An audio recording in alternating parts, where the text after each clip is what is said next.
everybody, it's Stan. Stan the Science Man. Welcome to my laboratory. This week, on this week's show of Stan the Science Man, we continue our in-depth look into the science of worship.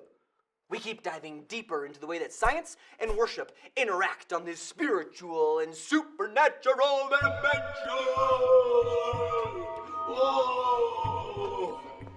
Okay, now for centuries, traditional theories of worship science postulated that only the piano and the pipe organ could actually create sounds that oscillated at such specific frequencies that they could penetrate through the clouds and hit the ear of the Almighty as he sat on his heavenly throne. However, this radical new worship science that was popularized in the early 1990s started to hypothesize that the electric guitar was actually the best instrument to get that congregational worship party started.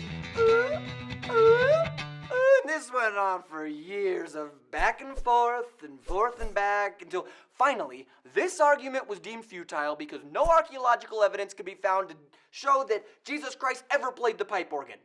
And even though I was completely fooled by this incredibly realistic picture of Jesus playing a Telecaster, that was also deemed a hoax, perpetrated by the same people that brought us the Loch Ness Monster and tried to convince us that Jell-O is a dessert.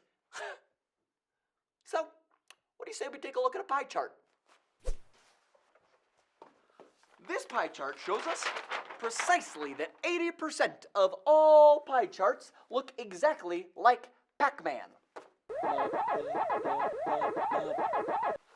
Hang him there. So as we continued to dive deeper into knowing how worship and science interact, we started to focus on one very specific aspect. Color! That's right, color.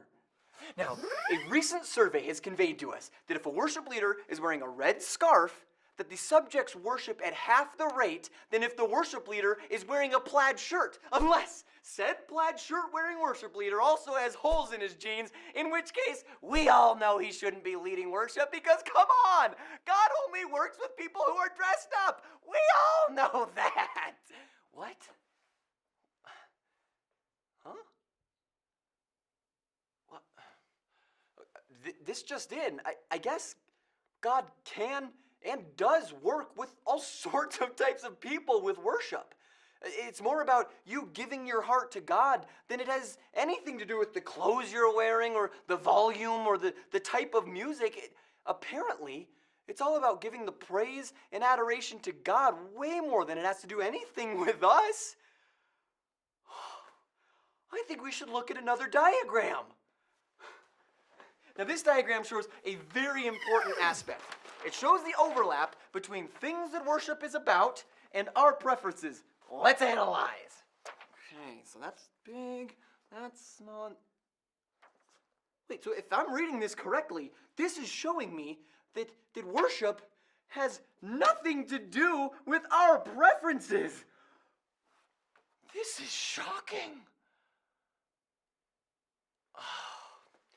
Well, apparently that's all the time we have for the show today. Oh, but don't forget to tune into next week's show of Stan the Science Man, where we finally get the scientific answer to the age-old question, pastors, can they be doctrinally sound while wearing Converse sneakers?